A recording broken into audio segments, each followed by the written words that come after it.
Hey guys, tonight we are trudging through a misty, slightly overgrown path toward an ancient monastery that's practically slipping off the map. The mossy stones squelch underfoot, the air is damp with that heavy, rainy earth smell, and the only sound is the distant honking of, well, you'll see. You pull your cloak tighter against the chill, feeling a little like you've stumbled onto the set of a history documentary hosted by a very confused birdwatcher. See, nestled here between the rolling hills and sleepy farmland is a place that, many centuries ago, earned an unusual kind of fame. Not for its scholarship, not for its relics, not even for its brewing skills, though the ale was decent by all accounts. No, this monastery made history for mistaking a literal goose for a saint. You probably won't survive this timeline's version of a logic exam, but here we are. So, before you get comfortable, take a moment to like the video and subscribe, but only if you genuinely enjoy what I do here. And if you're feeling friendly, drop your location and local time in the comments. I love seeing where and when you're tuning in from. Now, dim the lights, maybe turn on a fan for that soft background hum, and let's ease into tonight's journey together. You wipe your boots at the door, an act of basic courtesy that might have earned you sainthood back then, considering the state of medieval hygiene. The old oak door groans as it opens, revealing a courtyard bathed in moonlight. Ivy drips from the cloisters, and somewhere a cat hisses at your intrusion.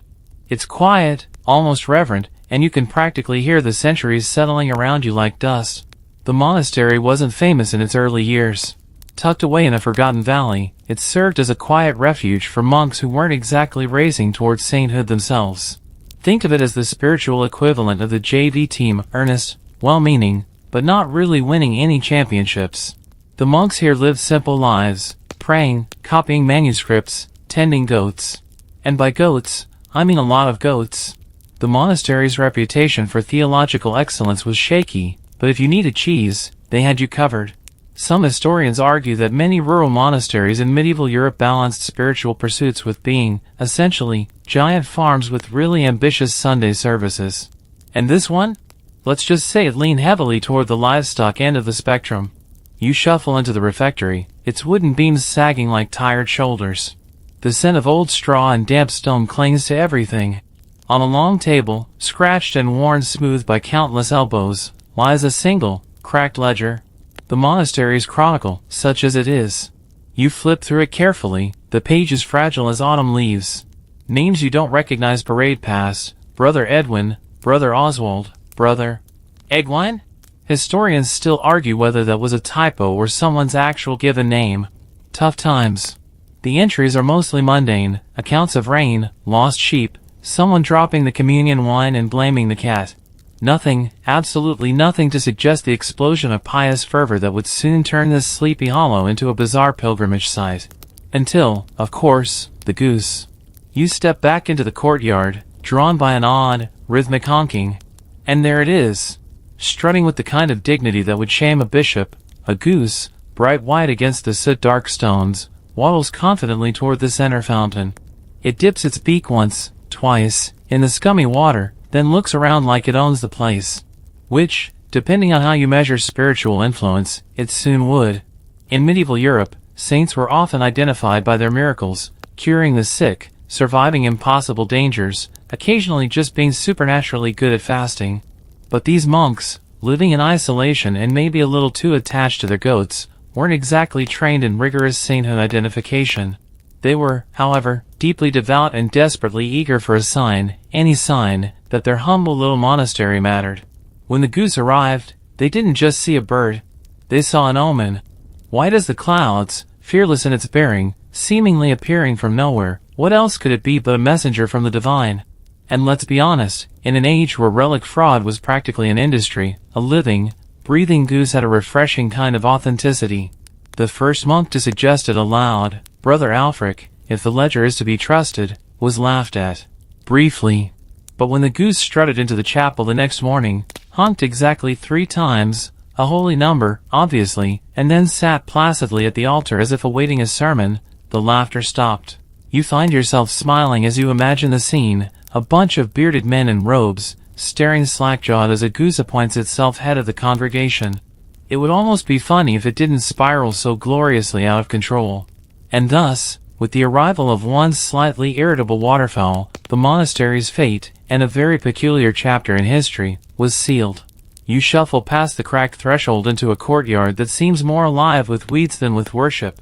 The cloisters sag under the weight of centuries of moss and indifference, and the chapel's spire leans just slightly off-center, like it, too, is unsure of its purpose.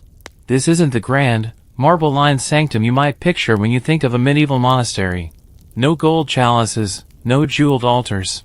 Just damp stone, sagging timbers, and a modest flock of goats gnawing indifferently at the grass. This was a monastery at the edge of nowhere. Literally. If you spun in a circle, the only sights for miles were wind-bent trees and fields dotted with rocks too stubborn to plow under. Not a major city in sight. Which, in fairness, was part of the appeal for the monks who came here. Fewer distractions, fewer invaders, and perhaps fewer judgmental bishops dropping by for surprise inspections. You wander past a low, crumbling wall, the stones cool and damp beneath your fingertips. The gardens, such as they are, struggle under the indifferent care of monks better at prayers than pruning. You spot cabbages listing sideways and carrots gone feral, their green tops sprawling in chaotic rebellion. The thing is, in medieval Europe, these out-of-the-way monasteries were as common as the more famous, book-hoarding abbeys. They didn't produce illuminated manuscripts that ended up in museums. They produced cheese, cider, and occasionally, dubious home remedies. Historians still argue whether these rural houses were intentional retreats or just very elaborate ways of staying off the grid. It's into this sleepy, crumbling sanctum that our Goose marches. And it doesn't sneak in under cover of night or flap awkwardly over a wall. No. It struts, chest out, like it's been invited to deliver the keynote speech at a theological conference. You can imagine the monks at that moment, Brother Alfred setting down his watering can, Brother Oswin pausing mid-laundry, a damp robe hanging limply from his hand, the abbot blinking owlishly over a copy of the Psalms he hadn't really been reading anyway. One goose, white and slightly grubby, calmly making its way across the courtyard and straight into the monastery's collective heart. The monastery, being what it was, had more experience herding goats than hosting pilgrims. Their daily schedule revolved around the liturgy of the hours, milking, and trying to keep Brother Eggwine from burning the stew again. They weren't prepared for what the goose would bring. But for now, on that cool, cloudy morning, they simply watched. A goose, sure. A regular goose. Except, it wasn't. Not to them. In medieval minds, symbolism mattered. A white creature was a sign of purity. A bird was a messenger between heaven and earth. And geese in particular had a long, complicated reputation. Roman myth claimed geese had once saved the city by honking and warning of an invasion. Norse legends told of divine geese leading souls to the afterlife. Even Christian scholars occasionally debated whether the Holy Spirit could appear not only as a dove but in other bird forms. Historians still argue whether this theological flexibility was earnest speculation or just clergy having a bit of fun. So to these monks, isolated and half-bored, the goose wasn't just a goose. It was a sign. Or at least, it could be. And sometimes, when you're desperate for purpose, a could be is as good as a miracle. You trail the goose's waddling path toward the chapel steps. It pauses, looks up at the heavy wooden door, and honks, once, a low, almost conversational noise. A monk, obligingly, pushes the door open. The goose steps inside. Inside, the chapel is small, dim, and musty. The stone altar, simple and unadorned, sits beneath a stained glass window that looks more moss than glass at this point. Candles flicker weakly against the dampness. And there, at the center, the goose settles itself, tucking its feet neatly beneath it like a feathered bishop presiding over some very confused parishioners. No sudden flash of light. No booming voice from the heavens. Just a goose sitting calmly where none had sat before. The monks exchanged looks, shrugged, and did the only thing they knew to do in the presence of what might, just might, be a miracle. They prayed. You can picture it, the low murmur of Latin, the scraping of knees on stone, the furtive glances toward the altar where the goose watched with apparent indifference. Maybe it blinked once. Maybe it honked softly, as if to signal its approval. Maybe it just sat there, mind blissfully blank as monks tried desperately to assign it divine significance. That first day, nothing much changed. The monks went about their chores, casting glances toward the chapel. At meals, they whispered theories. Was it a sign? A test? A judgment? Only Brother Eggwine dared suggest it might just be, a goose. But the goose stayed. Day after day, it waddled around the monastery, honking with a kind of resigned authority. It didn't cause trouble, didn't peck the goats or chase the chickens. It was, by all appearances, a model resident. And when, one misty morning, a pilgrim arrived, having heard some garbled rumor from a passing trader, the monastery's fate began its slow, awkward pivot from sleepy isolation to holy destination. You might not survive the spiritual whiplash that's about to hit, but the monks? They leaned into it, feathers and all. You shuffle into the courtyard again, feet kicking up little clouds of dust and straw, and there it is, the goose. Still perched at the fountain's edge like some mildly damp oracle, surveying its kingdom with a patience that could only be described as divine, or oblivious. Probably both. The monks mill about, trying not to stare, but it's clear that the goose has become an unavoidable centerpiece of daily life. At first, they fed it scraps from the refectory, bits of bread, the occasional cabbage leaf, but soon, the goose began helping itself. It would waddle into the kitchen with the confident air of a tax inspector and help itself to whatever looked appetizing. Brother Eggwine, now reluctantly promoted to goose steward, would cluck his tongue but never dare intervene. After all, who among them wanted to risk offending a saint? And then came the real turning point. You watch as a pale, travel-worn figure limps through the monastery gates, a pilgrim, face smudged with dust, tunic torn at the hem. He carries the desperate, hopeful expression of someone who's heard a whisper of a miracle and decided that was better than nothing. He kneels awkwardly in front of the goose, who blinks at him once, twice, then stretches out a grimy wing. To the pilgrim, it must have felt like a benediction. The man bows his head, touches his forehead to the ground, and rises, tears glinting in his eyes. No flash of heavenly light, no thunderous choir of angels, just a simple honk that echoes off the stone walls. But when the pilgrim stands, he flexes his previously stiff leg and lets out a shout of joy. He can walk without a limp. You raise an eyebrow. Coincidence? Divine intervention? Sheer adrenaline-fueled placebo effect? Historians still argue whether it was the goose's touch or the man's desperate faith that worked the miracle, but one thing is clear, word spreads fast, even without Wi-Fi. By the end of the week, more pilgrims trickle in, drawn by tales of the healing goose. Some arrive hobbling on crude crutches, others wrapped in the bandages of medieval medicine, which, let's face it, was mostly guesswork involving herbs and a lot of prayers. They come seeking blessings, miracles, or maybe just a good story to tell when they get back home. The monks, meanwhile, try to maintain a facade of casual holiness. They pretend they're not excited, but you can see it in the way Brother Oswin sweeps the chapel with extra care and Brother Alfred polishes the altar with a vigor he hasn't shown since Lent 3 years ago.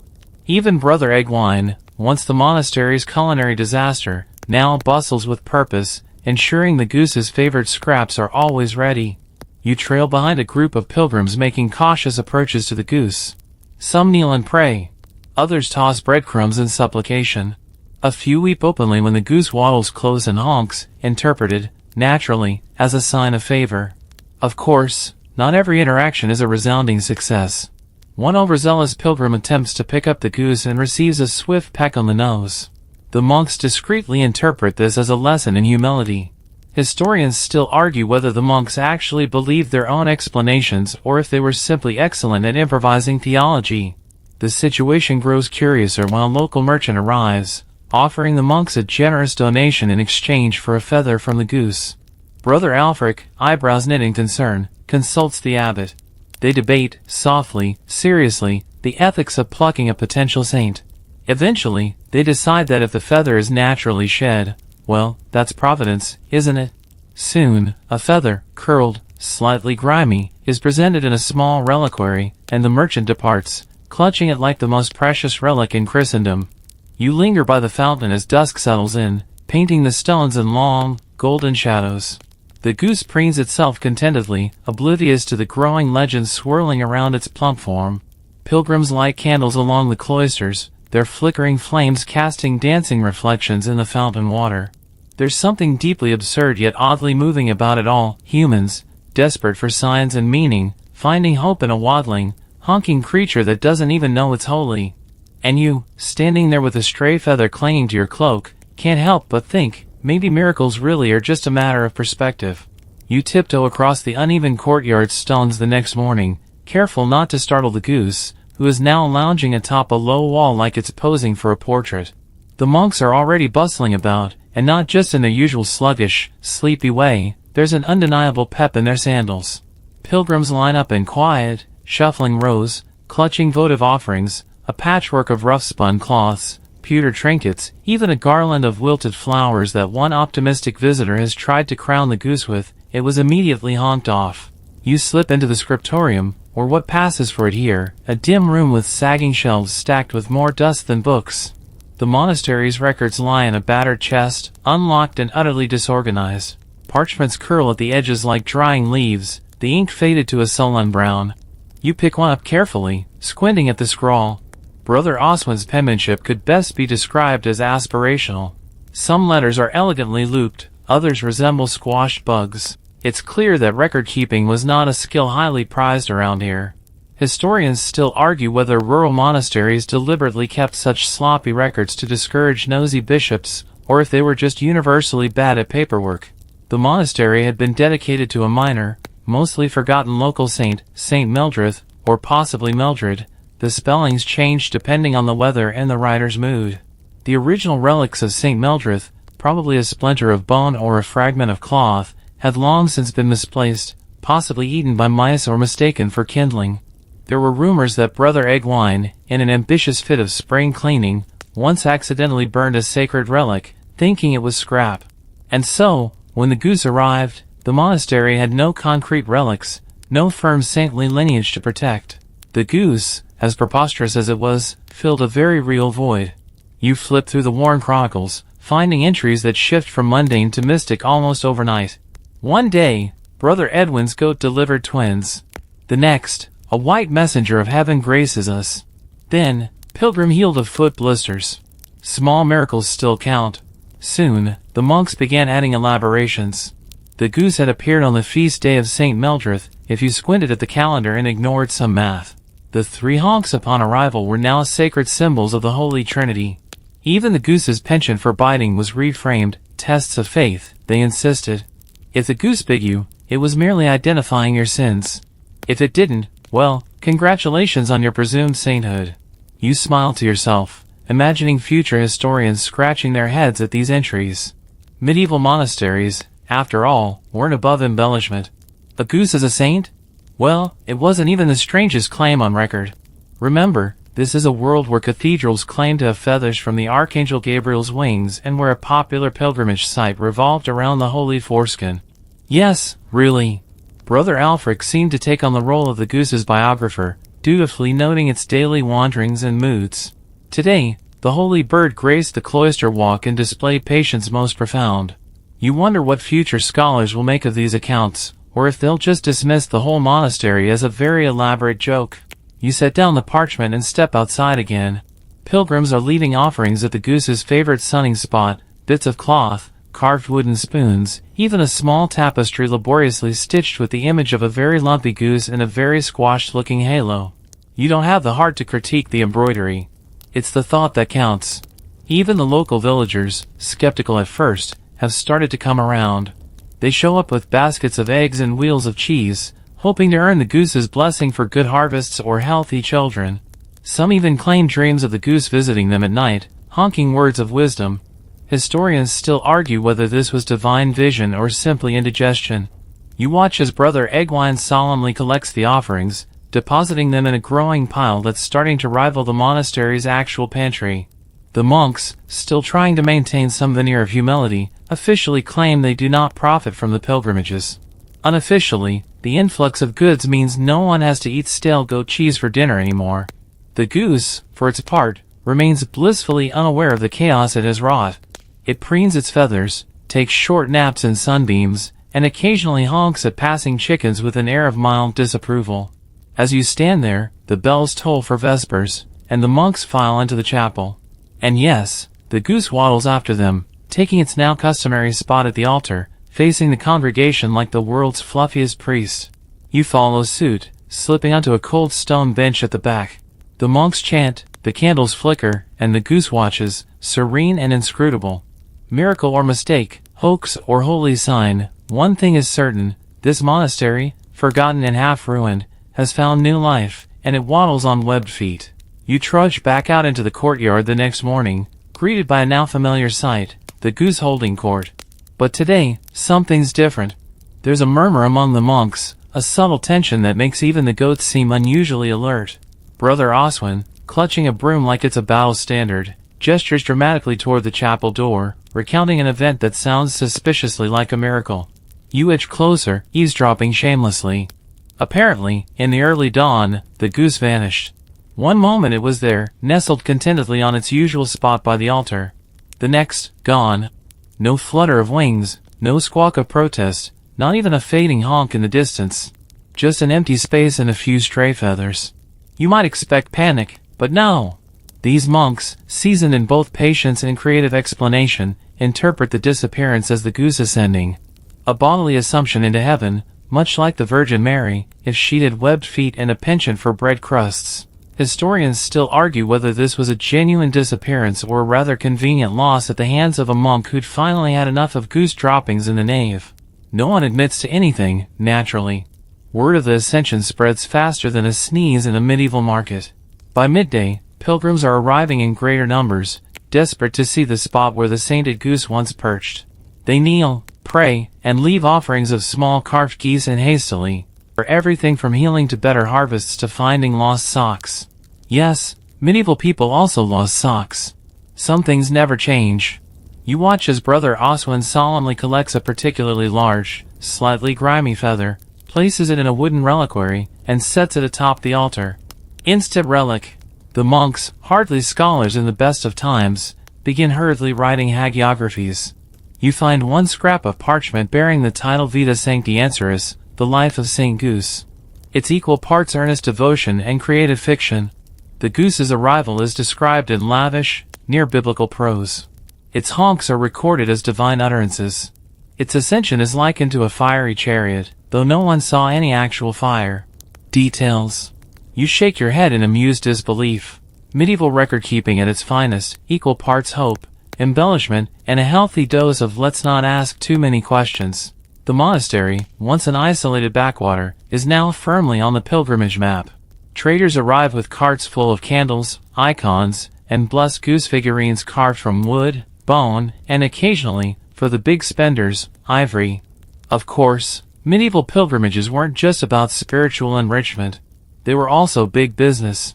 Towns along major pilgrimage routes thrived on the influx of travelers. Inns, taverns, and markets sprang up like mushrooms after rain. This sleepy monastery? It's suddenly the medieval equivalent of a viral meme. You sidestep a particularly enthusiastic merchant hawking goose-shaped bread loaves. They're charming, if a bit anatomically inaccurate. And through it all, the monks maintain an air of solemnity. Outwardly, they insist it's all for the glory of God. Inwardly, they're probably just grateful they don't have to live on boiled cabbage and goat's milk anymore. At evening prayers, the monks chant a newly composed hymn, one suspiciously similar to a standard psalm, with only a few key words swapped in for Goose-related vocabulary. You can't help but grin as they solemnly intone lines like, "Blessed is the fowl who cometh in the name of the Lord." The candles flicker, the incense smoke coils lazily toward the cracked rafters, and you sit back, marveling at how a single goose managed to rewrite the fate of an entire monastery. Sometimes, it seems, history isn't written by the victors, it's written by whoever honks loudest. You wake the next morning to the muffled sound of parchment being shuffled and the faint scratch of quills. The monks are hard at work in the scriptorium, and curiosity draws you back to the dim, dusty room. They're expanding the official chronicles, documenting the Goose's tenure with a fervor usually reserved for kings or very impressive meteor showers. Brother Alfric, quill clenched between his teeth as he consults a particularly grimy manuscript, squints up at you. You glance over his shoulder to see his latest edition. The Holy Answer bestowed many miracles, among them the healing of afflictions, the multiplication of bread crumbs, and the casting out of unclean spirits, notably the kitchen rat. If you think that sounds suspiciously inflated, you're not alone. Historians still argue whether medieval monks genuinely believed their own miracle lists or whether they knew a good marketing scheme when they saw one. Either way, this monastery wasn't going to miss its shot. You leaf through the older records again, and it's astonishing how chaotic they are. Dates blur, names change spelling 3 times in the same document, and the Goose's first appearance is backdated by a few months to coincide more conveniently with a major feast day. Classic medieval record-keeping, part devotion, part creative accounting. In fact, you realize with a grin, medieval monasteries weren't the diligent data keepers we often imagine. They weren't trying to build a Wikipedia, they were compiling a loose scrapbook of vaguely remembered facts, apocalyptic prophecies, shopping lists, and the occasional doodle of a cow in the margins. You find one delightful marginal sketch of the Goose, wearing what is unmistakably a crown. Artistic license, or an early hint of canonization plans? Hard to say. Brother Oswin, meanwhile, is setting up a display of the official relics. These include 3 feathers, of dubious origin, but let's not split hairs, a piece of the Goose's favorite roosting stone, and, curiously, a single, slightly squashed gourd, labeled gifted unto the answer by a grateful pilgrim. The gourd is already starting to mold, but no one seems too bothered. Outside, the monastery's goats bleat impatiently. You drift into the courtyard and find Brother Eggwine chasing a particularly stubborn kid who has managed to entangle itself in a pilgrim's abandoned walking staff. Daily life at the monastery continues, albeit with a slightly more frantic, tourist trap edge. The monks, for all their theological flexibility, were still monks. They rose for prayers, fasted, badly, and copied manuscripts when they weren't wrangling livestock. But now, their days were punctuated with new responsibilities, managing crowds, organizing feast day celebrations, and yes, maintaining the shrine of the Holy Goose. In between chanting psalms and scrubbing pots, they whispered theories. Some said the Goose had been an angel in disguise. Others swore it was Saint Mildred herself, reincarnated in feathery form. Historians still argue whether medieval Christians actually believed in reincarnation, but practicality often overrode theology in remote places like this. You overhear Brother Alfric musing that perhaps the Goose was a test, heaven's way of seeing whether the monks were faithful enough to recognize divinity in an unexpected form. Brother Oswin counters that maybe it was a reward for their steadfast, if mediocre, service. Brother Eggwine suggests, rather darkly, that the Goose might have been a demon trying to lead them astray. No one listens to Brother Eggwine much, for obvious reasons. By midday, a new group of pilgrims arrives, carting with them more rumors. Some have heard that touching the feathers cures illness. Others claim that sleeping one night in the chapel will grant visions. One rather enthusiastic traveler insists that drinking water from the fountain, yes, the one the Goose bathed in, has miraculous properties. Spoiler, it does not. It mostly has algae.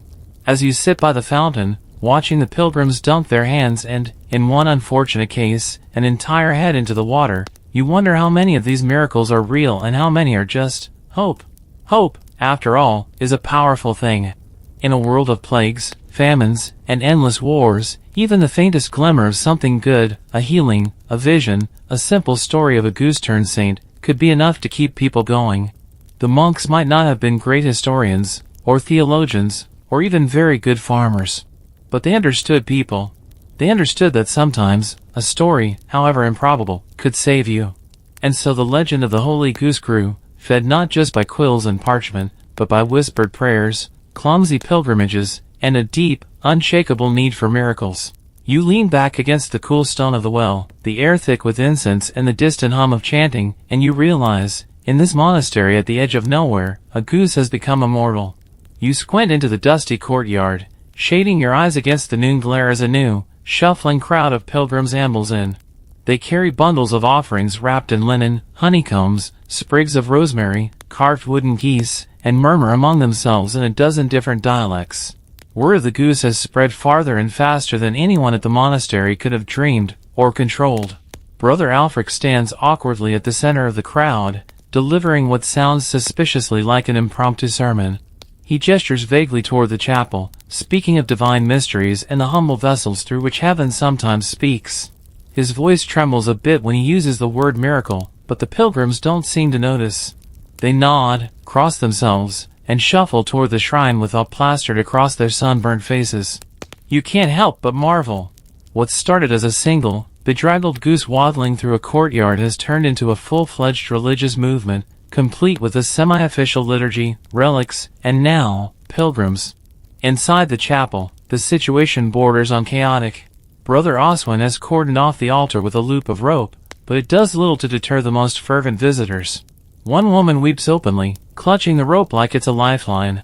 A boy presses a scrap of cloth to the holy feathers on display, then tucks it reverently into his tunic as though it will protect him from the plague, bad harvests, and possibly his older brother's fists. You ease into a dark corner of the chapel, out of the way. Watching.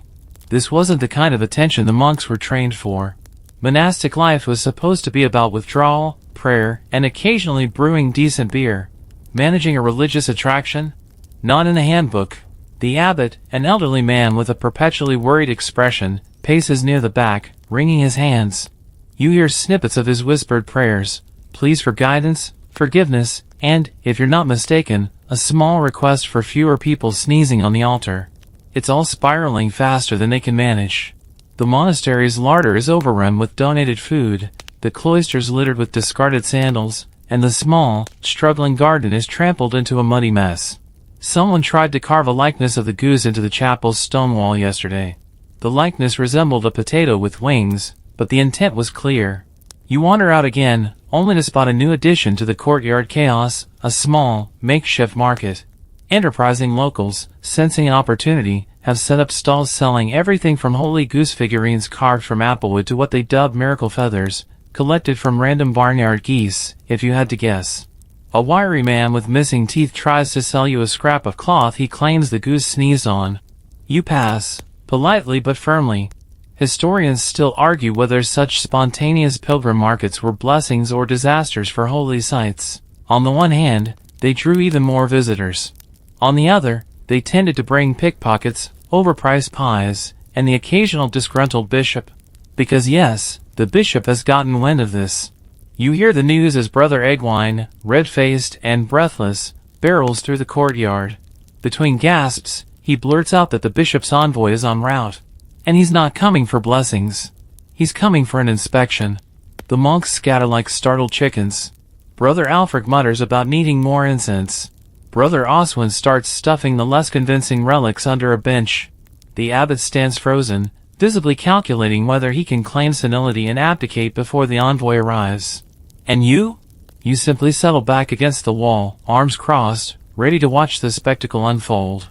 The pilgrims, oblivious to the rising panic among the monks, continue their devotions, kneeling, praying, offering up awkward hymns about the virtues of geese.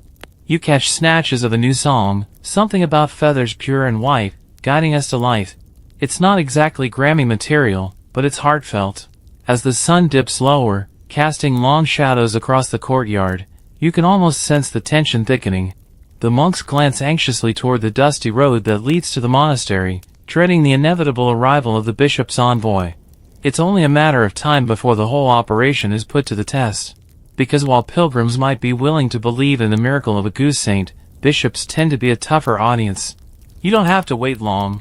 Dust blooms on the road beyond the monastery walls, a lazy plume announcing the arrival of authority. A mule-drawn cart creaks into view, and seated atop it, framed by the sinking sun, is a man who radiates displeasure the way a fire radiates heat. The bishop's envoy is not dressed for dusty travel. He wears heavy robes that must feel like an oven in this weather, and a thin, pointed hat that adds an extra inch of disdain to his already frosty demeanor. His mouth is a flat line, and his squint suggests that he's already decided this visit will end badly for someone. Brother Alfred rushes to meet him, bowing low enough to nearly eat his own sandals. The monks cluster behind him in various states of panic, hands clasped, eyes wide, some still awkwardly holding relics they forgot to stash. You slip quietly into the gathering crowd of pilgrims, pretending to examine a particularly lopsided wooden goose figurine. No need to draw attention. The envoy's gaze sweeps over the monastery, over the pilgrims, over the market stalls hawking questionable miracles, and settles, predictably, on the chapel. Brother Alfred, still bent at the waist, launches into a hasty explanation, how the monastery has been blessed by a divine sign, how the humble brothers have merely responded with pious gratitude, how the miracles have brought faith and healing to the masses. The envoy listens, stone-faced. When Alfred finally dares straighten up, the man simply says, "Show me." You drift along behind the procession as Brother Alfred leads the envoy into the chapel. The air inside is thick with the scent of too much incense and too many unwashed pilgrims. Candles gutter along the altar where the goose's feathers are enshrined in their reliquary, casting long, trembling shadows. The envoy moves closer, peers at the relics, and, without expression, pokes one of the feathers with a bony finger. "A goose feather," he says flatly. Brother Alfric swallows hard. "A divine goose feather," he clarifies, voice edging toward a squeak. The envoy lifts the reliquary with 2 fingers and sniffs. Parchment, wood, a faint whiff of mildew. No divine aura detectable, at least not to him. "Miracles," the envoy prompts. Brother Alfric nods eagerly. "Pilgrims healed, visions granted, blessings bestowed." The envoy arches one skeptical eyebrow and turns to the crowd. "Is there anyone here who can attest to a miracle?" A few pilgrims shuffle forward, some still clutching their votive offerings. One man declares that his bad knee stopped hurting after he knelt in prayer. Another swears he dreamt of the goose and then found his lost cow the very next day. A woman tearfully proclaims her baby started sleeping through the night after she tied a blessed feather to his crib. It's a mishmash of small, suspiciously convenient miracles. Nothing headline-worthy, but plenty that could be chalked up to coincidence, or the power of belief itself. Historians still argue whether medieval people saw miracles because they truly believed, or because life was so grim that any good turn seemed heaven-sent. The envoy listens in silence, his face giving away nothing. When the last pilgrim finishes her story, something about a goose-shaped cloud appearing at a funeral, the envoy simply nods and turns to Brother Alfric. "And the original manifestation?" Alfric stammers through a description of the goose's arrival, the 3 honks, the tranquil demeanor. He carefully avoids mentioning the less glamorous details, like the occasional pecking incidents or the altar droppings. The envoy presses on. "Where's this blessed creature now?" A moment of collective throat-clearing. Brother Alfric explains the goose's ascension, in carefully vague terms that suggest divine intervention without explicitly claiming it. The envoy's lips twitch, though whether in disdain or amusement is impossible to tell. He surveys the chapel one last time, then the relics, then the hopeful faces of the monks and pilgrims. Finally, with a sigh so heavy it could squash optimism like a bug, he speaks, "I will report to the bishop. Until then, this place remains, under observation." You can almost hear the monks' collective exhale. The envoy sweeps out of the chapel, robes flaring dramatically behind him. Outside, he remounts his cart with the air of a man who cannot believe he just spent an entire afternoon investigating a sainted goose. As the mule lumbers back down the dusty road, the monks sag against the chapel walls, some crossing themselves, others just looking relieved. Brother Alfric claps his hands. "Back to prayers," he says, voice too loud, too bright, as though trying to dispel the lingering tension. The monks scurry off, some lighting fresh candles, others pretending they hadn't been mentally drafting escape plans. You stand in the courtyard, watching the dust settle. The pilgrims resume their devotions, the market stalls reopen, and life at the monastery, improbably, goes on. Because while the envoy may have left unconvinced, he also left without shutting them down. And in medieval Europe, that's as good as a miracle. You linger a while longer in the courtyard, just in time to catch a particularly optimistic monk struggling to balance an enormous feather-shaped banner atop the monastery gate. It's a lopsided, hand-stitched affair, flapping lazily in the breeze, but the sentiment is clear: the holy goose isn't going anywhere, envoy or not. As the monks shuffle back into their daily rhythm, a few brave pilgrims approach the fountain. One man, draped in a cloak that's seen better days, and maybe a few battles, dips his hands reverently into the mossy water. Another kneels to tie a scrap of linen onto a makeshift shrine, a simple wooden post adorned with a crude carving of the goose, halo and all. It's equal parts devotion and chaos, and you can't help but feel a weird fondness for it all. But then, as the sun begins to set, the peace is disturbed by a sound that instantly silences the courtyard, a loud, unmistakable honk. You turn your head slowly, as does everyone else. Standing just beyond the gate, backlit by the amber glow of the evening, is another goose. Or is it the same goose? You squint, but it's hard to tell. White feathers. Slightly scruffy. An air of irritated majesty. It waddles forward, utterly unimpressed by the gathering throng of gasping monks and pilgrims who now fall to their knees as if an archangel has landed.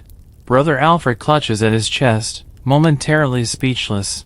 Brother Oswin is openly weeping. Brother Egwine, ever practical, mutters something that sounds suspiciously like, "Told you it was just hiding." The new arrival honks again, a low, grumbling sound that carries an undeniable authority. It strides forward with the same regal indignation as the original goose and makes a beeline for the fountain, where it dunks its beak and proceeds to splash about as if nothing particularly unusual is happening. You have to suppress a snort. This might be the most profoundly medieval moment you've ever witnessed. A bunch of grown men, robed and reverent, regarding an ordinary goose like it's the second coming. Of course, it doesn't take long for the monks to recover. Within minutes, Brother Alfric is declaring it a sign. The holy answer has returned to us, he cries. Rejoice! The pilgrims, bless them, eat it up. A fresh wave of enthusiasm sweeps the courtyard. Some press forward to touch the goose's feathers, only to be warded off by a warning honk and a sharp peck from the bird. Historians still argue whether this new goose was trained, inspired, or just naturally cantankerous.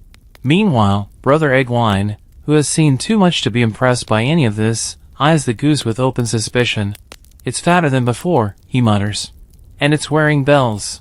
Indeed, if you squint, you can see small brass bells tied loosely around the goose's neck with a fraying bit of ribbon. A festive touch, if a bit absurd. Brother Oswin sees it differently. A gift from heaven, he declares, his voice trembling with awe. The bells are a symbol of joy. Or maybe, you think, someone's pet goose wandered too far from a nearby village. It's not like geese were name tags. Regardless, the monks quickly pivot to incorporate this new development into their burgeoning mythology. Brother Alfric hastily revises his hagiography notes to include the return of the holy answer, and Brother Oswin sketches a fresh image for the chapel mural, bells and all. The pilgrims don't question it. They surge forward, dropping coins and trinkets at the goose's feet, webbed toes, and lighting fresh candles in the shrine. The new goose, for its part, seems entirely unfazed. It honks occasionally, preens elaborately, and tolerates the adoration with what you can only describe as grumpy grace. You can't help but admire it. In a way, the goose has achieved what few humans ever do. It has become a living legend simply by showing up and refusing to leave. As night falls and the bells around the goose's neck tinkle softly in the breeze, you find yourself wondering, did the monks really believe? Or did they, somewhere deep down, understand the absurdity of it all, and decide that, absurd or not, a little hope wrapped in feathers and bells was better than none at all? The answer, like so much in history, is probably a bit of both. You settle onto a worn stone bench near the fountain, a front row seat to the ongoing theater of the miraculous goose. Around you, pilgrims buzz with excitement, monks bustle with newfound purpose, and somewhere, just faintly, you catch the sound of a lute player tuning up, likely preparing to compose the first of many goose-themed ballads. The new goose, for its part, has taken command of the courtyard like a seasoned general. It struts.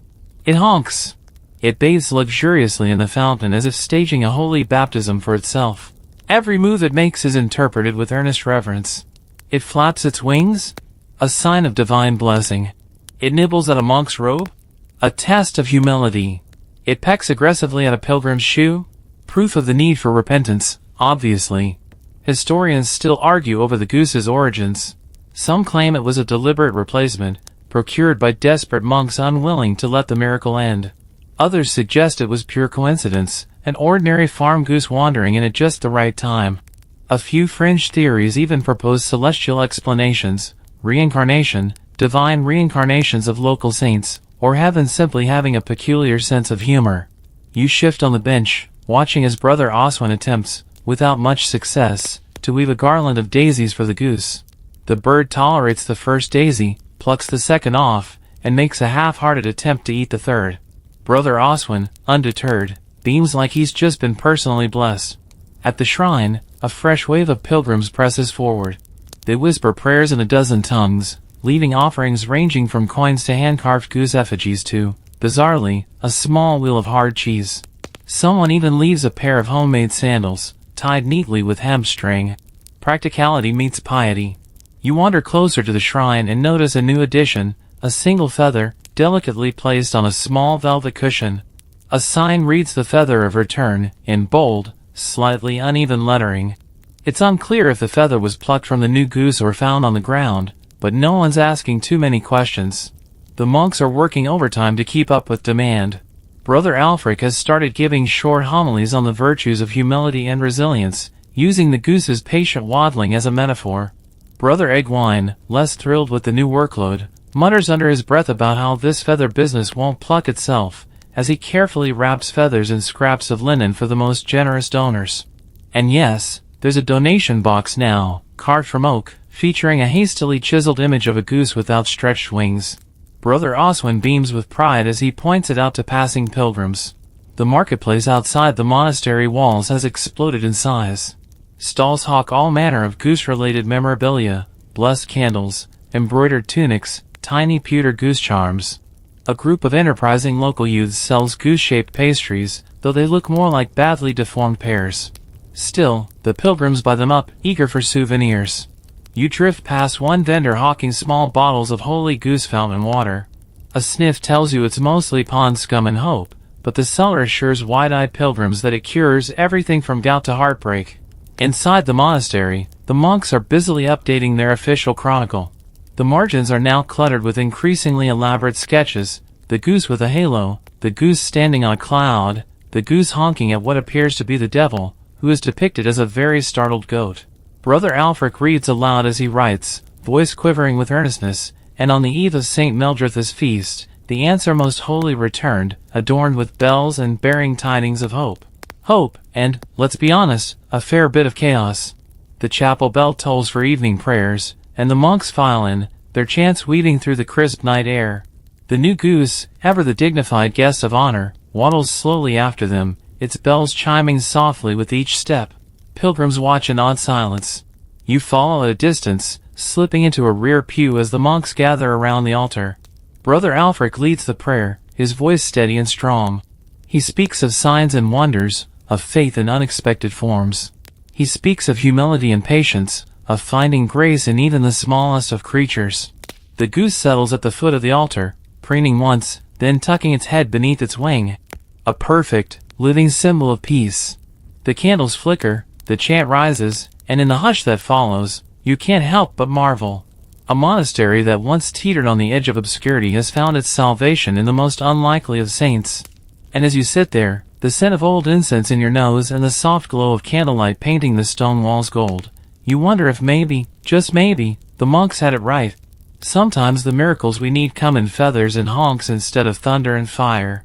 You stumble out into the courtyard again at first light, yawning and stretching as the dawn mist curls like sleepy smoke around the monastery walls. The air is sharp, cool, and carries with it the low murmur of preparation. Today is no ordinary day. Today is the feast day. You weave through clusters of monks hurriedly stringing up garlands, wilting wildflowers braided through lengths of scratchy wool, and pilgrims bustling about like medieval tourists at a goose-themed amusement park.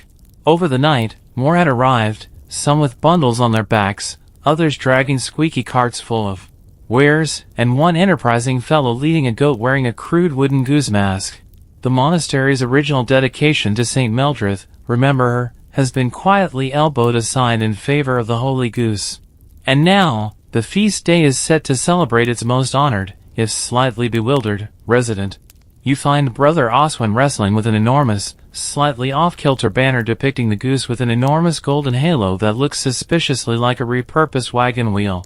Brother Egwine is scowling as he attempts to balance a precarious stack of goose-shaped loaves. Brother Alfric, meanwhile, is pacing nervously, thumbing through his notes for the sermon he'll deliver at midday mass.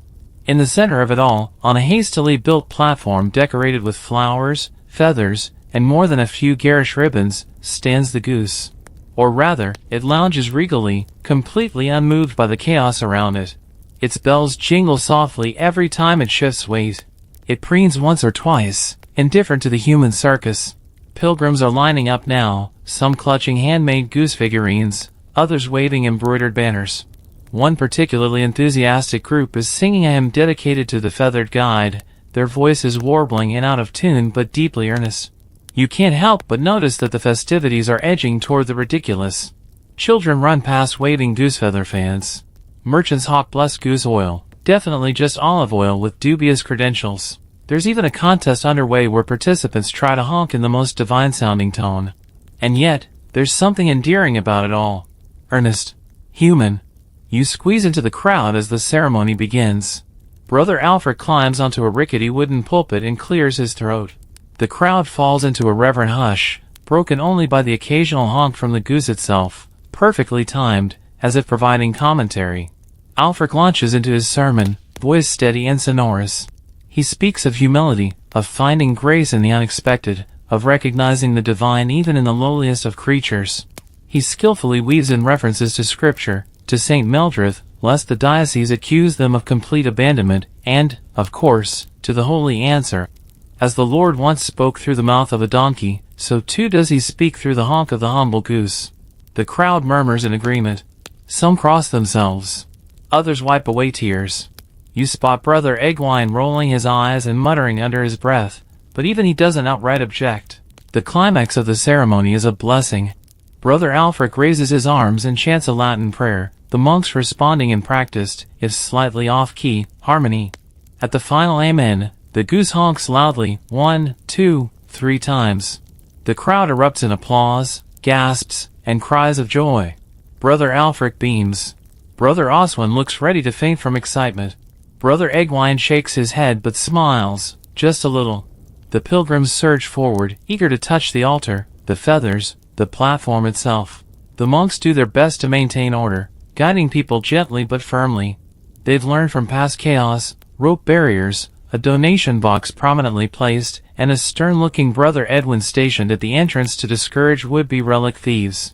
You drift around the edges, watching as the pilgrims leave offerings, coins, bread, carved geese, embroidered cloths, even an impressively detailed sculpture of the goose fashioned from beeswax.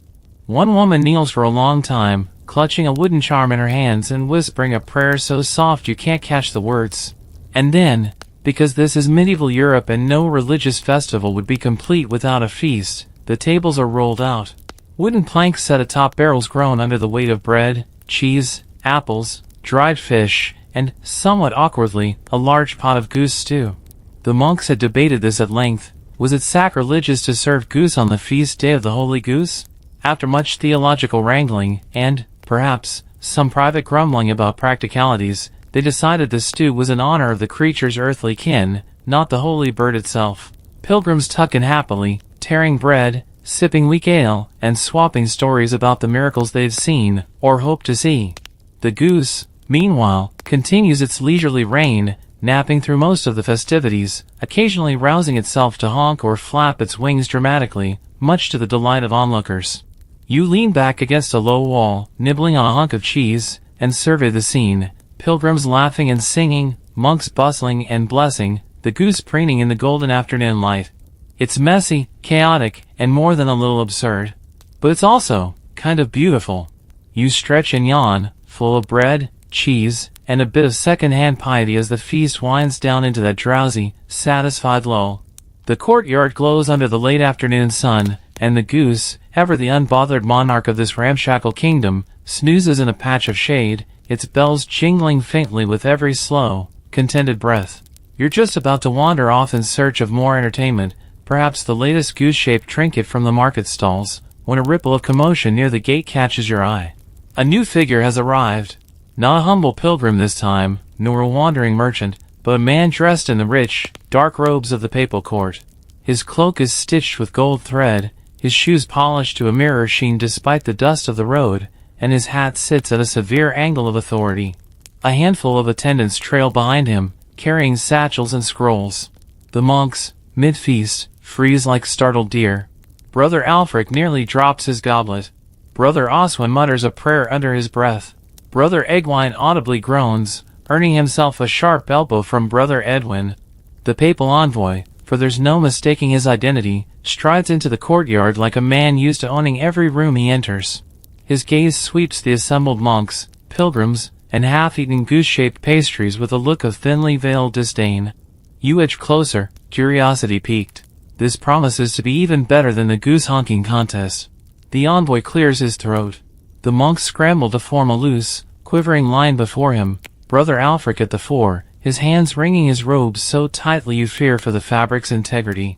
Brothers, the envoy says, his voice carrying the smooth, dangerous weight of diplomacy, I have come on behalf of His Holiness, Pope Urban himself. A collective gasp ripples through the courtyard.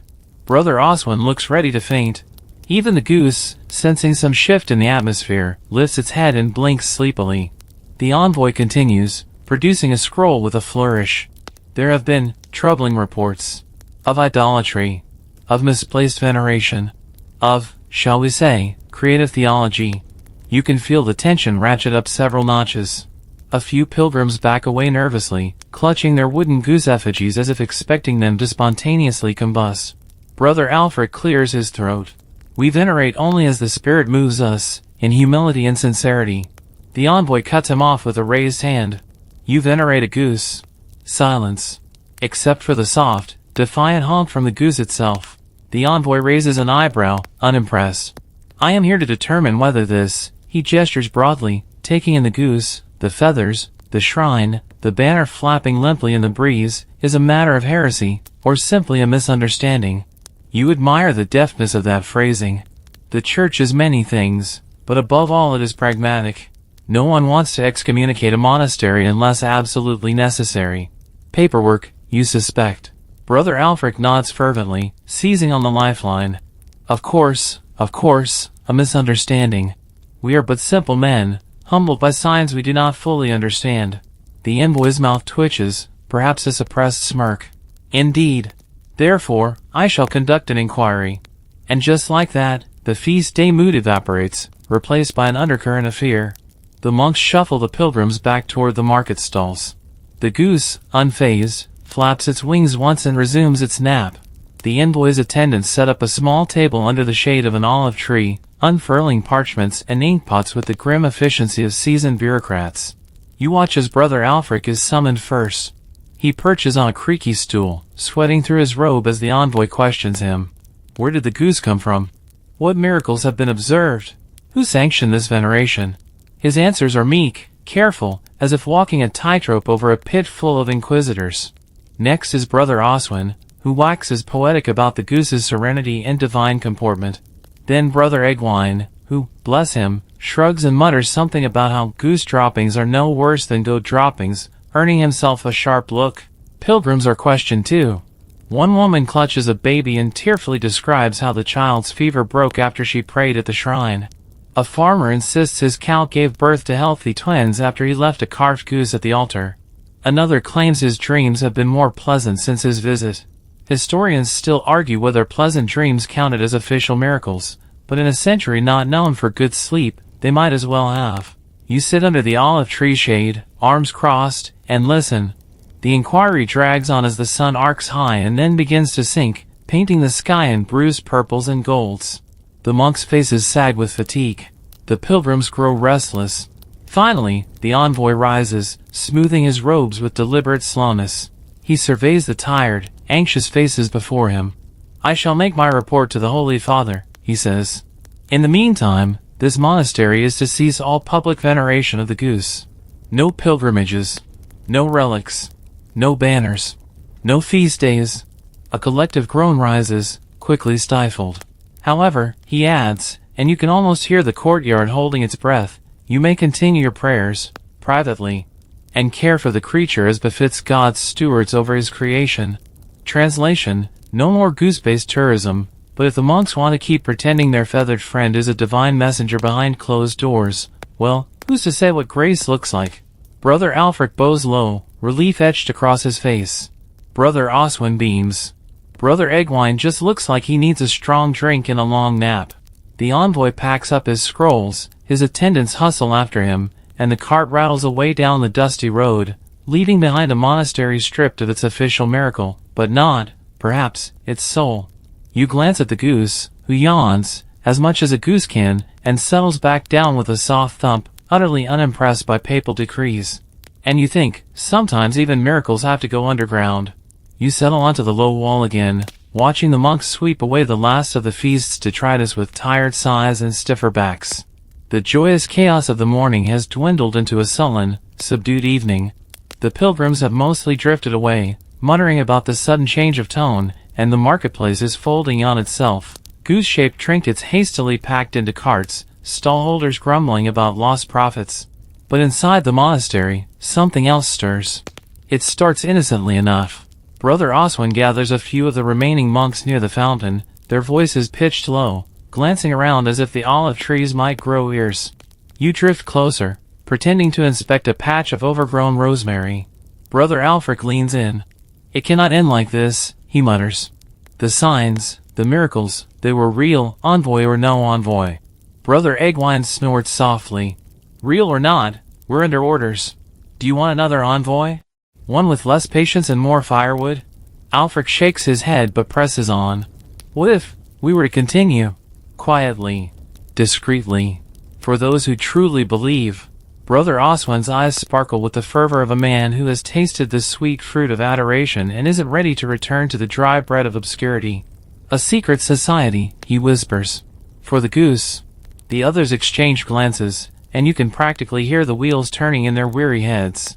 A secret society wasn't exactly unheard of in medieval monasteries, though usually they revolved around less feathery matters like wine hoarding or unauthorized chess tournaments. You stifle a laugh. Goose monks, clandestine and stoic, meeting under cover of darkness to venerate a bird. It's equal parts absurd and delightful. Historians still argue whether medieval secret societies were as shadowy and elaborate as legend suggests, but one thing's clear, where there were rules, there were people scheming how to bend them. Brother Alfred clears his throat. We would not call it veneration. We would call it appreciation. Stewardship of the holy mysteries. No public displays. No banners or feasts. Just quiet devotion. Brother Eggwine, ever the pragmatist, raises an eyebrow. And what, exactly, do we do in this secret society? Pray? Feed it extra breadcrumbs? Brother Oswin leans in, eyes gleaming. We safeguard the truth. We keep the memory alive. We write it down, so it cannot be lost. One day, perhaps, when the world is less suspicious, we can share it again. You can't deny they have a point. History, after all, is often just the slow, stubborn persistence of memory against the tides of disapproval. The monks murmur their assent, a soft chorus of resolve. It's decided. The Goose Monks' Secret Society, unofficial name pending, will be born tonight, under the watchful, indifferent gaze of the goose itself, which is currently trying to eat a particularly persistent weed by the fountain. Later that evening, after vespers and under the hush of moonlight, the first meeting convenes.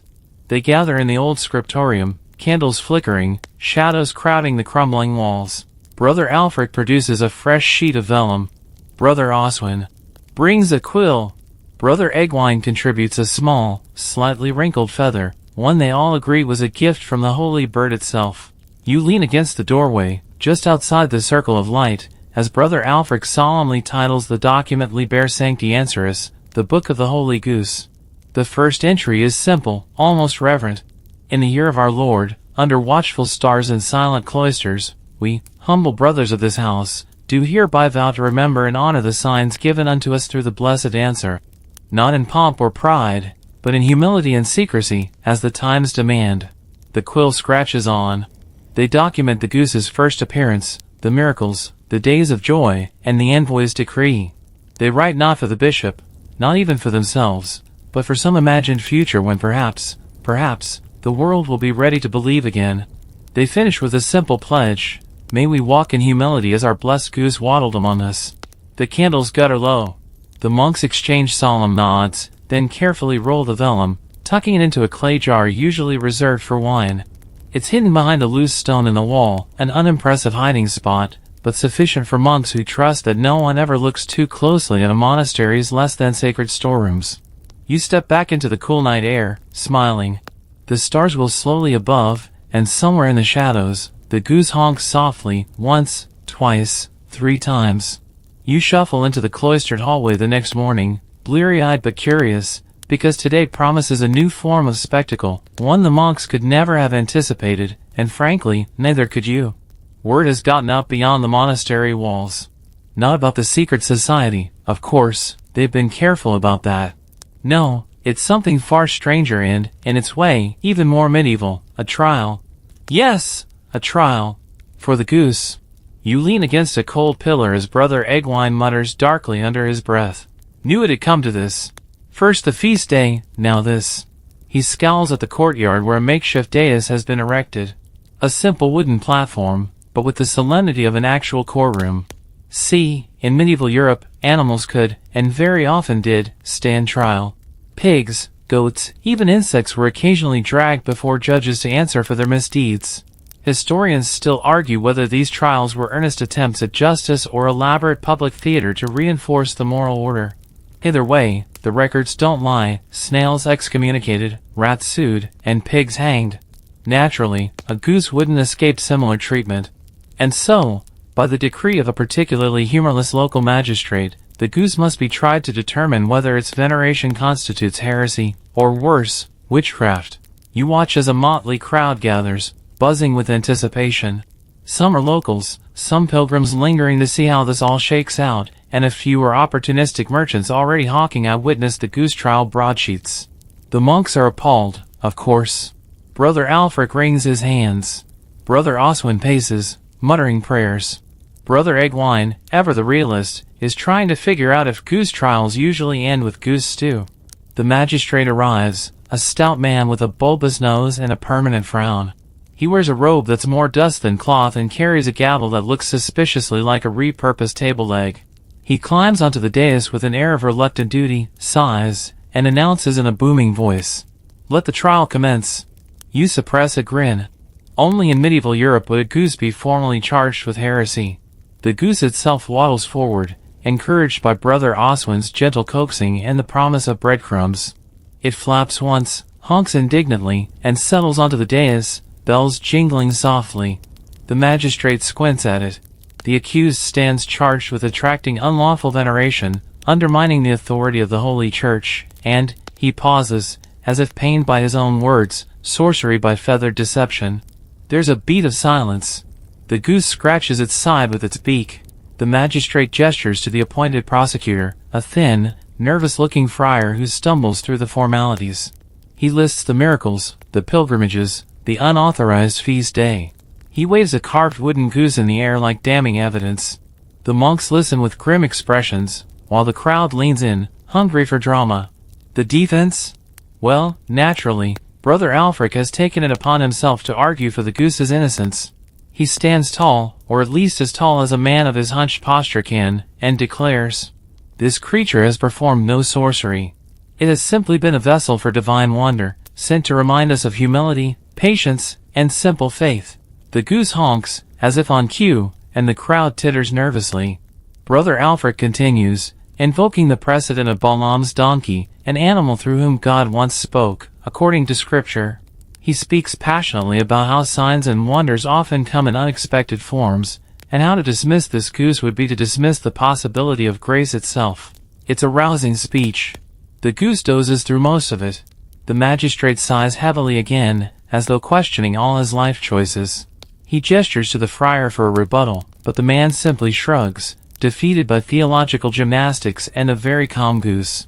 After a long pause, the magistrate bangs his makeshift gavel. Verdict: not guilty of sorcery. However, he adds sternly, this monastery is hereby forbidden from conducting public ceremonies in the goose's honor. The creature is to remain under the monk's care, as he searches for the right term, natural resident. A ripple of relief sweeps through the monks. Brother Alfric bows deeply. Brother Oswin clasps his hands together in silent gratitude. Brother Egwine mutters about needing a drink but manages a small, crooked smile. The crowd, sensing the anticlimax, disperses. Merchants hawk the last of their broadsheets at a discount. Pilgrims wander off, already embellishing the story for whatever local taverns they're headed to next. You watch as Brother Oswin scoops the goose into his arms, bells jangling, and carries it back toward the monastery. It preens, utterly unfazed by its brush with medieval justice. And you can't help but laugh softly to yourself. In a world where cats were excommunicated and pigs were hanged, a goose, an ordinary, stubborn, feathery goose, has been declared innocent. Not because it's special, but because sometimes even the most suspicious minds can't find fault in simple, stubborn goodness. The goose blinks at you once as it passes, a look that could either be indifference or profound cosmic wisdom. Hard to say. You tip an imaginary hat to it anyway. You find yourself wandering the cloisters in the late afternoon, the golden light slanting low and soft through the arches. The goose trial has left a strange calm hanging over the monastery, a blend of relief, confusion, and the slightest hint of rebellion. The monks have retreated back into their routines, but there's a new spring in their steps, a quiet defiance in their bowed heads. You watch Brother Alfric hum as he sweeps the stones, Brother Oswin diligently copying out psalms with a quill that scratches with near musical precision, and Brother Egwine muttering contentedly to the kitchen fire as he stirs a pot that smells suspiciously like something edible for once. The goose? It naps in a sunbeam near the chapel door, perfectly indifferent to its legal victory and unaware it's now perhaps the only creature in medieval Europe to have been acquitted in a court of law. You pause by the fountain, tracing a finger along its mossy rim, and overhear snippets of conversation from the monks gathering nearby. Tonight, they're planning another meeting of the secret society, cautious, whispered, but determined to continue honoring the holy goose away from prying eyes. And as evening settles, the monks slip quietly into the scriptorium, one by one. You follow at a distance, blending into the cool, incense-scented air. Brother Alfred lights a single candle. Its glow is enough to illuminate their small gathering, 5 monks seated cross-legged on the worn floor, the goose snoozing at the center like an unlikely deity. Tonight's business is serious. They've decided that the holy goose's memory must be safeguarded more formally. Brother Oswin proposes creating more copies of the Liber Sancti Encerus, their secret manuscript chronicling the goose's miracles and the monastery's strange, feathered blessing. Of course, copying manuscripts by hand isn't exactly speedy work. Brother Oswin estimates that, working diligently, he could complete 1 copy every 6 months, if he forgoes sleep and Brother Egwine stops insisting he help in the kitchen. Brother Egwine objects, but Alfric smooths it over with promises of extra bread and first choice of goose feathers shed naturally during molting season. You smile at the strange blend of devotion and practical bribery. Historians still argue whether secret societies like these were more idealistic or opportunistic, earnest guardians of forbidden knowledge, or just clever monks making sure their monasteries stayed interesting and well-funded in the face of ecclesiastical scrutiny. Here, though, watching these tired men bow their heads over a snoozing goose and an ink-stained page, it feels genuine. They're not plotting heresy or political intrigue. They're safeguarding a story, one they believe in, because in a grim world of uncertainty, a story, even a ridiculous one, is sometimes the strongest faith you can have. Brother Oswin suggests a system of coded language, to hide the goose's true identity in the text should the manuscripts be discovered. They settle on calling it Ancer Divinus, the divine goose, in Latin. Sounds respectable. Sounds serious.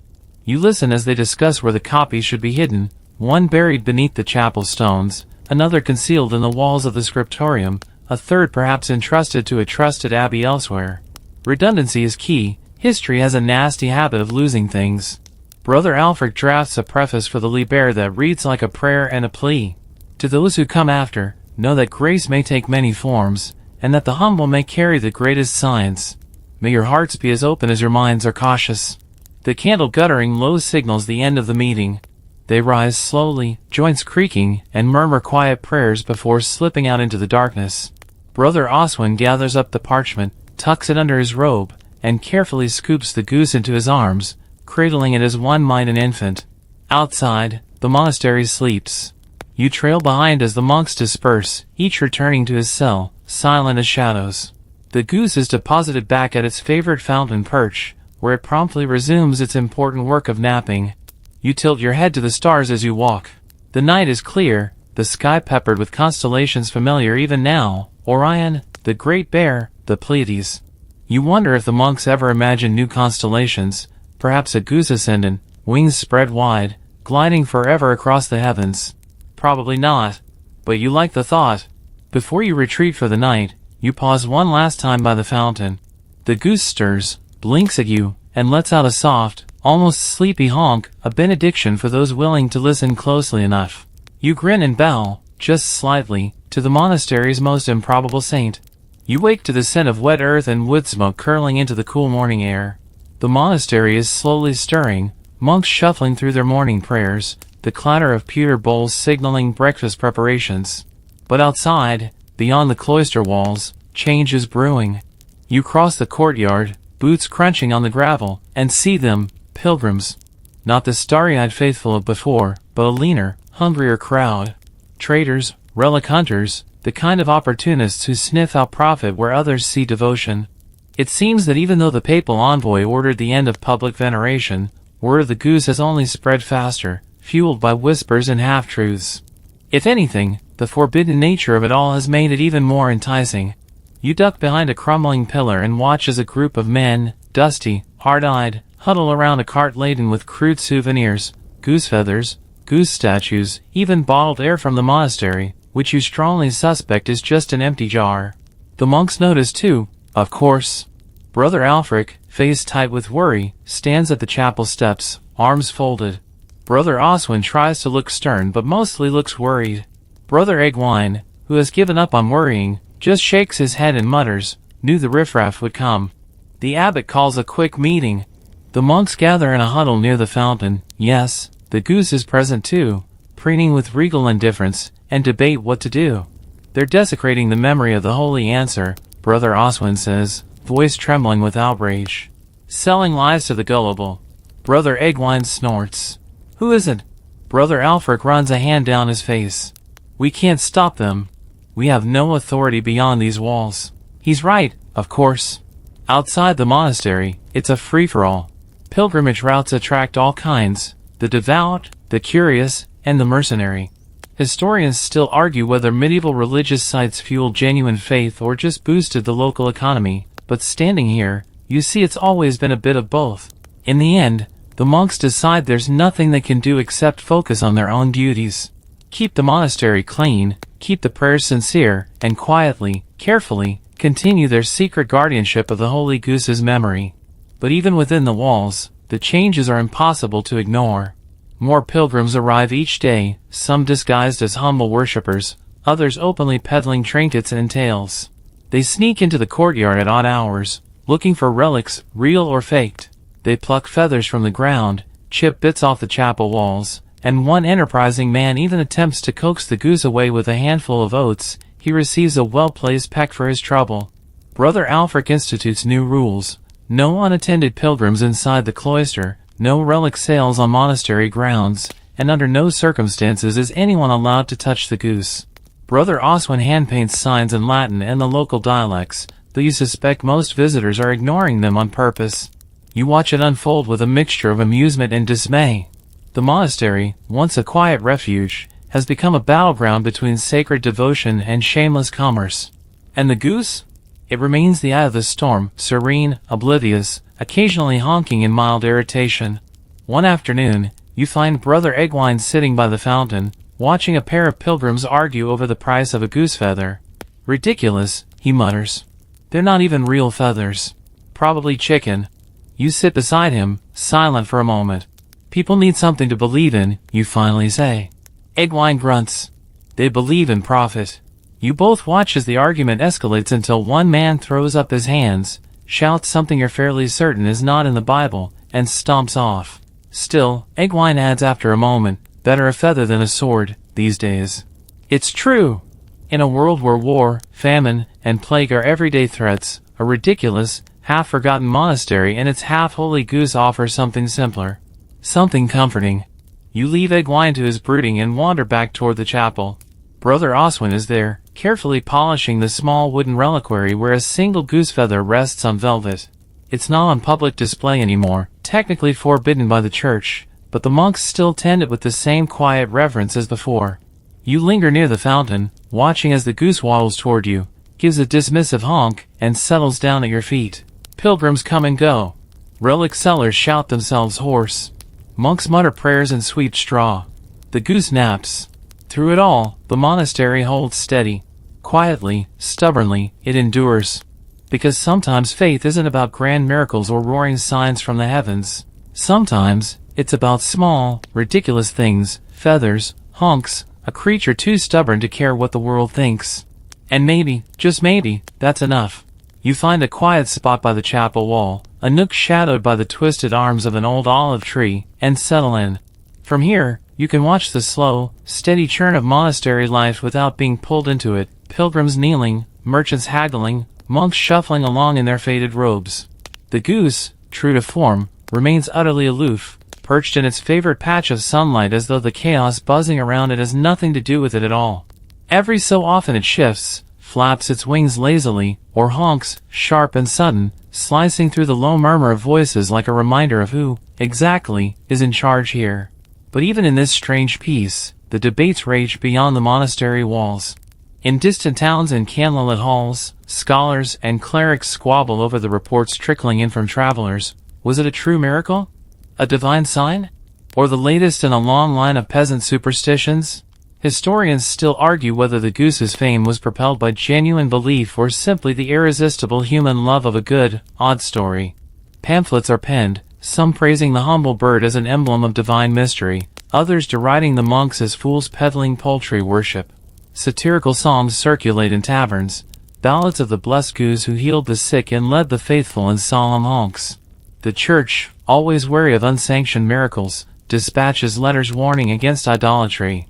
No formal excommunication comes, but the message is clear: keep the goose quiet, or the consequences will be more serious than a papal envoy with a bad attitude. You overhear snippets of monkish conversations as you wander past the refectory. Better to obey than to be burned for heresy, Brother Eggwine grumbles. Brother Oswin, ever the optimist, counters, better to remember quietly than to forget completely. Brother Alfric, the peacemaker, murmurs something about patience and the long work of memory. The secret society, small, determined, continues its careful preservation efforts. More copies of the Liber Sancti Enceris are in the works, hidden in clever places, tucked behind false walls, buried in sealed jars beneath flagstones, even hidden inside hollowed-out psalters. The monks become subtle masters of coded writing. In the margins of illuminated manuscripts, they leave tiny clues: a goose feather tucked behind a saint's ear, a curious little bird peeking from the edges of a vine, the faint suggestion of webbed feet sketched beneath the feet of apostles. It's a secret language, woven into the very fabric of their faith, visible only to those who know where and how to look. One night, while the monastery sleeps, you sneak into the scriptorium to see the newest hidden treasure. Brother Oswin, bleary-eyed but smiling, shows you the latest work, a psalm book whose ornate initial letters spell out a message if you read them backward. Answer Divinus Custodit Fidem. The divine goose guards the faith. You run your fingers lightly over the vellum. It's beautiful, intricate, sly. A rebellion in ink and feathered memory. Outside, the wind stirs the trees, and somewhere beyond the cloisters, a distant owl hoots. The monastery feels smaller at night, wrapped tight under the stars like a secret whispered from one generation to the next. You step into the courtyard and spot the goose, a pale blotch against the dark fountain. It lifts its head, honks once, quiet, almost thoughtful, and tucks its beak beneath a wing.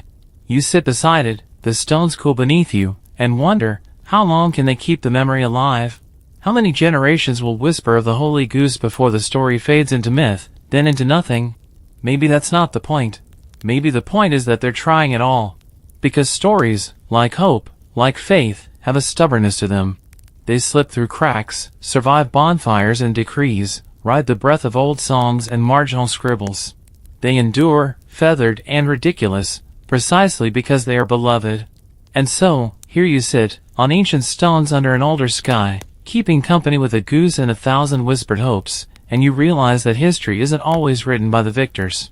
Sometimes, it's written by the ones who honk softly and endure. You wake to the sound of distant bells, soft, insistent, weaving through the early mist that clings to the monastery walls. The air is heavy with the scent of wet earth and wood smoke, and somewhere nearby, the goose gives a low, sleepy honk, as if to say yes, fine, another day. The monks are already stirring, moving through their rituals with the slow grace of long practice. You trail them into the chapel for matins, where the flickering candles blur against the stained glass, painting the stone walls with trembling color. As you kneel on the worn wooden bench, you can't help but notice the subtle traces left behind, the quiet rebellion hidden in plain sight. A carved feather at the base of a pew. A goose subtly tucked into the border of a prayer book. A chant with a barely noticeable extra pause after the phrase Pax et Humilitas, peace and humility, the supposed virtues of their feathered patron. The church may have forbidden public veneration, but memory is stubborn. Memory finds cracks, seeps in, clings like moss to stone. After prayers, you drift into the scriptorium, now humming softly with the scrape of quills. Brother Oswin works steadily, copying a new psalter, and when he catches your eye, he gives a small, conspiratorial smile. If you squint, you can just see it, the faint outline of a goose tucked into the margins, hidden among the vines and saints. Outside, the seasons are shifting. The pilgrims are fewer now, the market stalls thinning like autumn leaves. The frenzy has faded, replaced by a quieter trickle of the truly faithful, or the simply curious. The merchants who once hawked miracle feathers and blessed bread have moved on to fresher legends, leaving the monastery to return to its slower, steadier rhythm. You watch as Brother Alfric and Brother Eggwine repair the garden wall, stones heaped into place with the same patient stubbornness that rebuilt so many pieces of this fragile, ridiculous faith. Brother Oswin plants new herbs near the fountain, rosemary, lavender, thyme, simple, enduring things. And the goose? Still there. Still unbothered. It patrols the courtyard like a watchful spirit, honking at errant chickens, preening its white feathers to a gleaming shine. Its bells are gone now, removed after the trial, but you can almost hear them anyway, a phantom jingle in the morning air. As the monks work, they talk in low voices about the future. Will it last? Brother Oswin asks one evening, stirring a pot of thin stew while Brother Eggwine throws twigs onto the fire. Nothing lasts forever, Eggwine says gruffly, but some things last long enough. Brother Alfric, polishing a battered candlestick nearby, adds, so long as we remember, it lives. You sit quietly, staring into the flames, thinking of all the things that have been lost to history, kingdoms, empires, mighty saints whose names are now footnotes.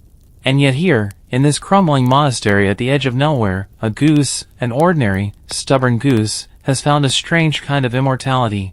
Historians still argue whether it was all a hoax, a mass delusion, or simply the desperate need for hope spun into feathers and honks.